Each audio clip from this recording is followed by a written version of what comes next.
हमने शब्दों का उच्चारण किया कि मैं आत्मा हूँ, शरीर नहीं है, वो भी इस समय का परिणाम है। तो इसमें हमारा पुरुषार्थ क्या है? ये तो परिणाम है।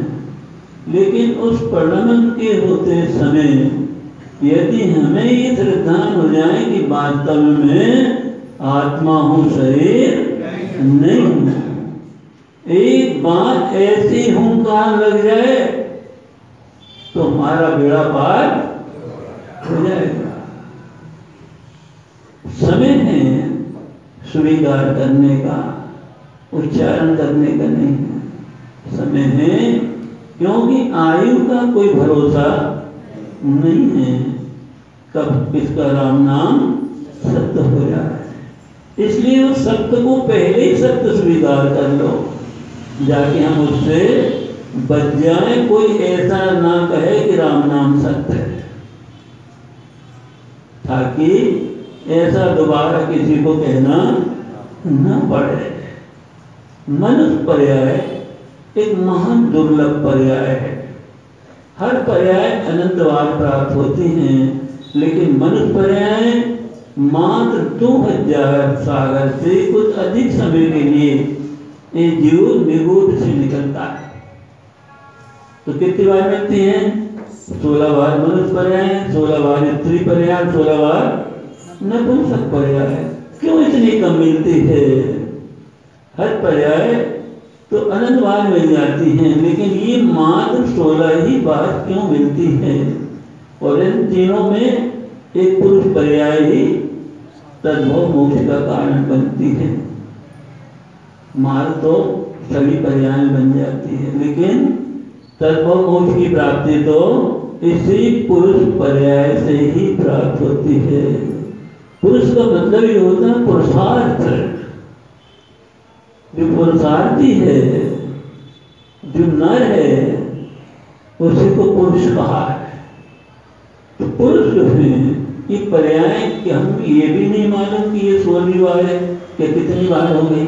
अगर 16वीं बारी है और यदि हमने अपने आप को नहीं जाना, उसी धन शरीर परिवार, जीव का संसार क्या है?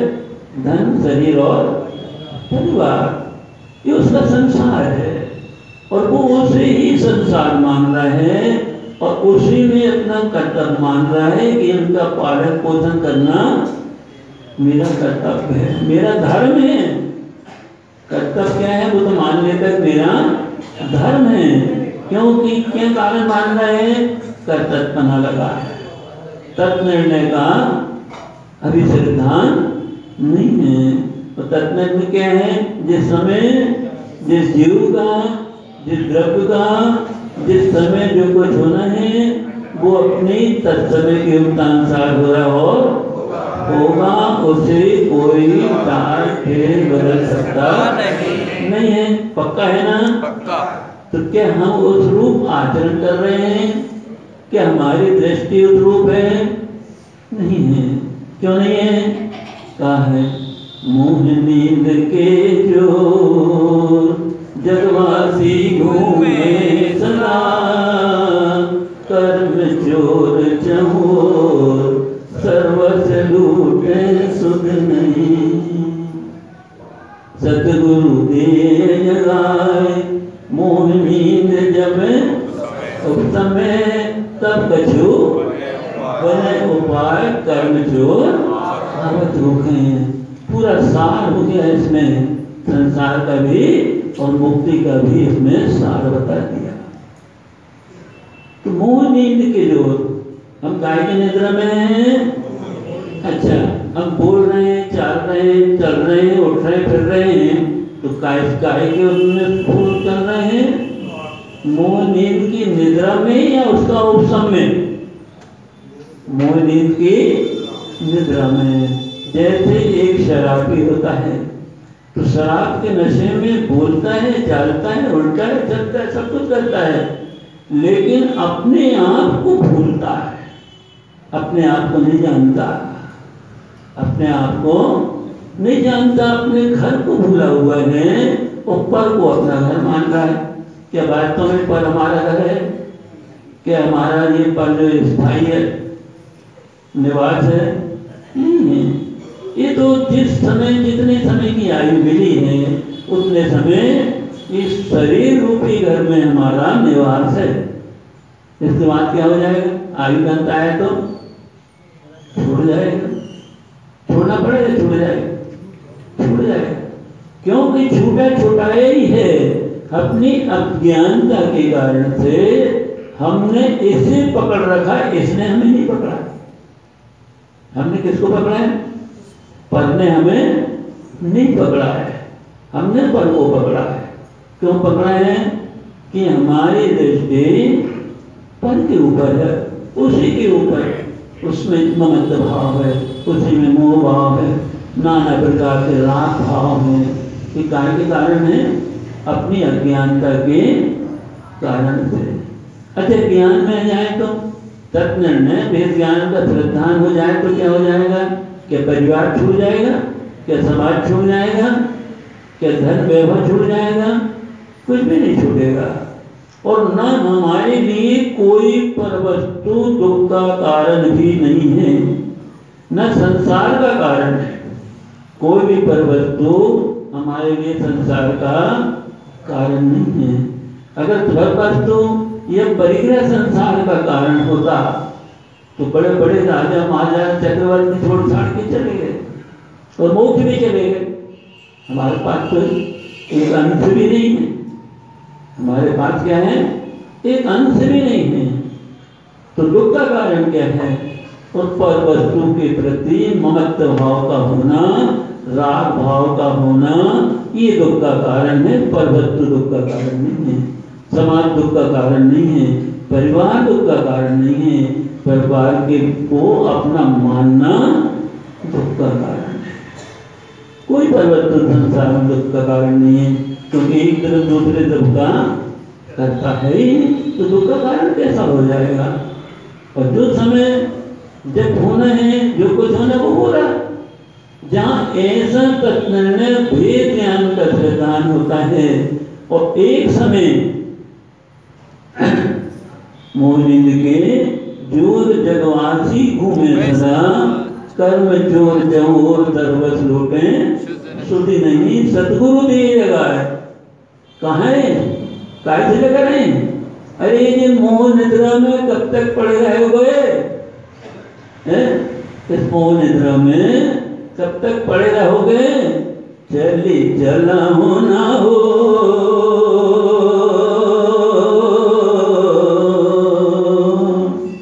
चली चला हो ना हो, मोक्ति तेरी तुम ज्ञान साए, कलिलन कृत हो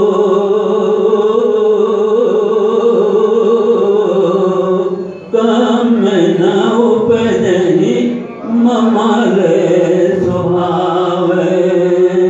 देखो, निमंत्रण भी दे दिया, मार्ग भी बता दिया। निमंत्रण भी दिए हैं, अपन लिखते हैं कहीं जाते, कहीं कार्यक्रम होता है, जिस हाल से होता है उसका नाम बता देते, भैया ऐसे रोड से ऐसे ऐसे जाना। गुरु महाराज ने कहा दिया, कहाँ सोवत हो, जागो उठो। मनुष्य प्रयास सोने के लिए नहीं मिली है। ये मोह निद्रा से जागो। कब जागो गुरुदेव? कैसे जागे? चलो, चली चला होना मुक्त फिरे तुम ज्ञान सहाय। अरे तुम तो अनंत ज्ञान के धनी हो, कहाँ तुम ढूंढ रहे हो? अनंत दर्शन, अनंत ज्ञान, अनंत सुख, अनंत बल के धनी हो। तुम कहाँ पराश्रव पड़े हो? अपने आप को बलहीन मान रहे हो। क्या करें? धर्म करने में तो बड़ी परेशानी दिखाते हैं, लेकिन कर्म करने में परेशानी नहीं दिखेगी। सिर्फ 24 घंटा उसे में लगे धर्म कर्म में, क्योंकि हमने धर्म को जाना नहीं है। धर्म के लिए कुछ किया नहीं जाता, धर्म के लिए त्यागा जाता है। ये त्याग धर्म है, गिरण धर्म नहीं है। धर्म क्या है?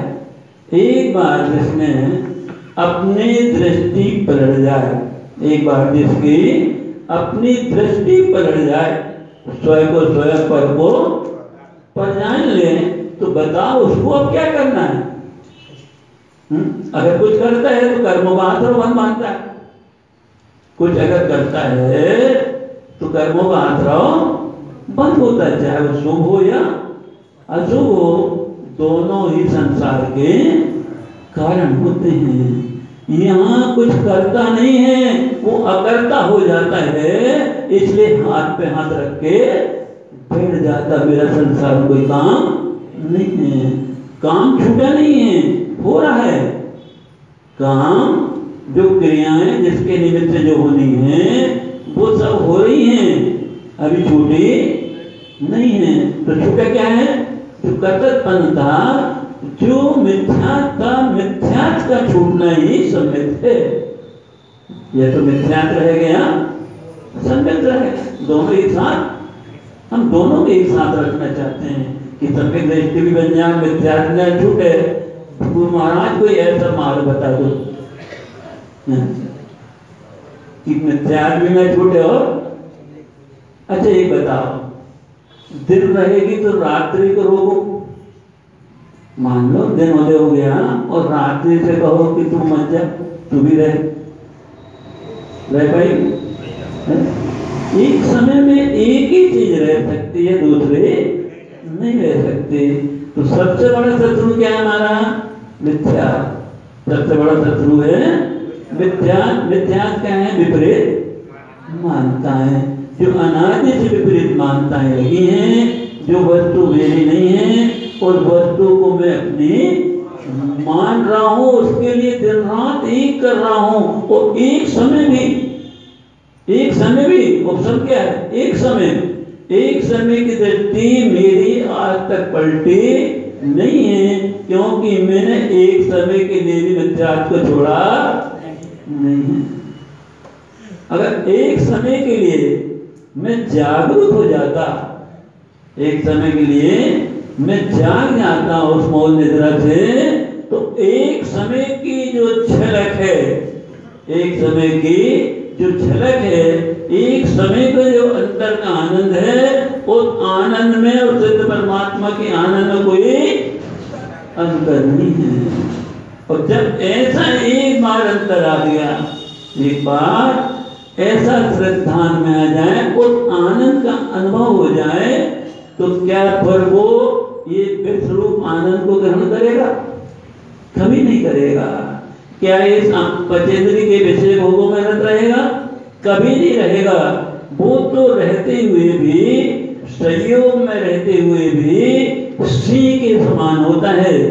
देखो, मोह से जागा हुआ पुरुष सिंह के समान होता है। जैसे सिंह होता है, सिंह किसी मजबूरी से पिंजरे में बंद कर दिया जाए, करते थे नहीं करते थे, पिंजरे में बंद हो जाता है, और खूब उसको माल मलाई आप खिलाओ सिंह को, वो अच्छा माल मलाई खिलाओ, तो क्या वो वहां रुक जाएगा?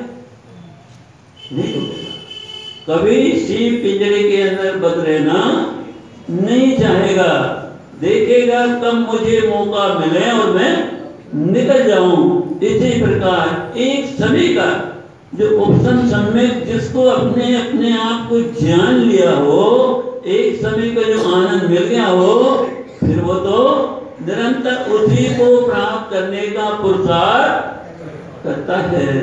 निरंतर की वही आनंद चाहिए मुझे। तो जैसे कोई बच्चा किसी वस्तु पे रूठ जाता, किसी वस्तु के लिए आप कितने भी उसको कीमती से कीमती अगर वस्तु भी देते हैं, तो वो उसे लेता, मुझे तो वही चाहिए जो मैंने देखा हूं। इसी प्रकार उसका पुरुषार्थ यहाँ से काम करता है, पुरुषार्थ जाग जाता है और निरंतर वो उसे प्राप्त करने का प्रयास करता है।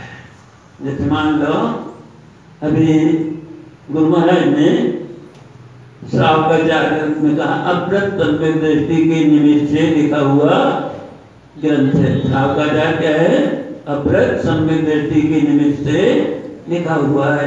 अब ये उसकी अपरत दशा होती है, और जब ये अपरत दशा होती है अब वो पुरुषार्थ करता है कि आखिर मेरा स्वभाव में रमणता क्यों नहीं हो रही, मैंने जो एक समय के लिए जो आनंद को देखा था, जो चखा था, वो आनंद क्यों नहीं आ रहा है।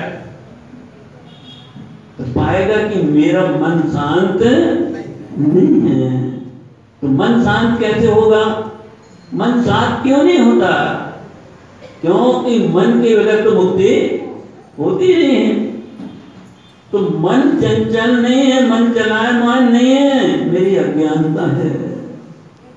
क्यों, देखो आप कोई एक नियम ले लो, आप कोई एक नियम ले लो कि भाई मेरा रात्रि भोजन का त्याग है, तो कभी भी स्वप्न में भी आपको रात्रि भोजन करने के भाव नहीं आएंगे और न मन विचलित करेगा। बल्कि हम सोते रहते हैं और कोई खाने पीने का स्वप्न आया तो क्या होता है, हाथ लगाया तो हम सोते, लेकिन ज्ञान तो जागता है। ज्ञान सोता है क्या, कभी नहीं सोता, वो तो जाग रहा है, वो जागता है, कहते रे अभी रात्रि वही खान छोड़ जाता है। तो इसी प्रकार इंद्रियों पर राज करने वाला कौन होता है, मन होता है। इंद्रियों पर राज करने वाला मन होता है।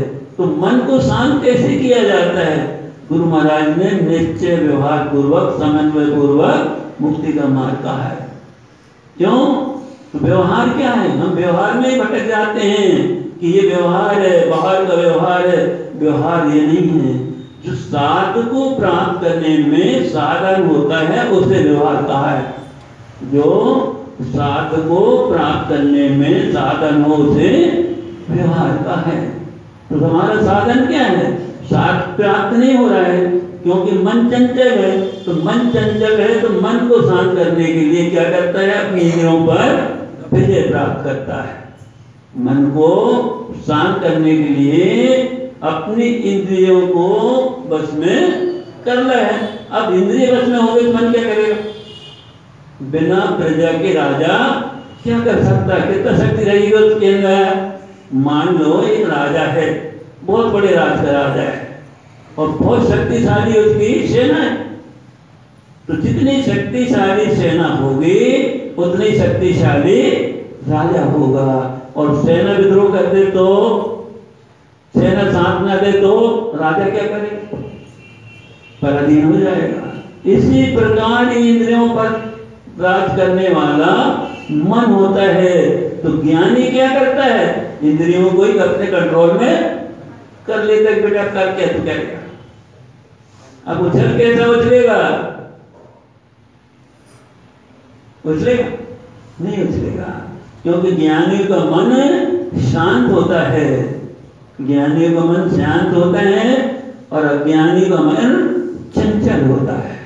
तो जहां शांत हो जाता है, अब स्वभाव में रमणता होगी कि नहीं होगी, मन शांत हो गया तो स्वभाव में रमणता होगी कि नहीं होगी, स्वभाव में रमणता होगी।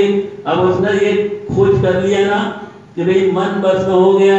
अब मन जहां लहर उसकी बंद हो गई, तो अभी चर्चा हो रही थी, पानी में भी मुख दिखता है।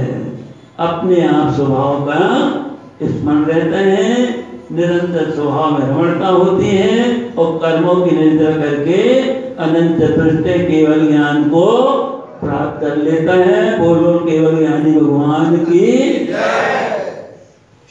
कितने समाज में, बताओ कौन सी कठिन बात है। केवल ज्ञानी होगा उसका होगा, हो गया नहीं होगा, स्वीकार करे तो हो गए। क्यों, धर्म के मार्ग पर कुछ करने की आवश्यकता नहीं है, ये त्याग मार्ग है, छोड़ने की है। जो भी विकारी परिणाम में सब छूट गए तो भगवान बने बनाए, वो तो बने बनाए, उसको अब क्या बनाना। तो निरंतर समय का सदुपयोग करें, सबका जीवन धर्म में सुख में समृद्ध हो। ये सदुनाथ की शुभ देशना। बोलो श्री गुरु महाराज।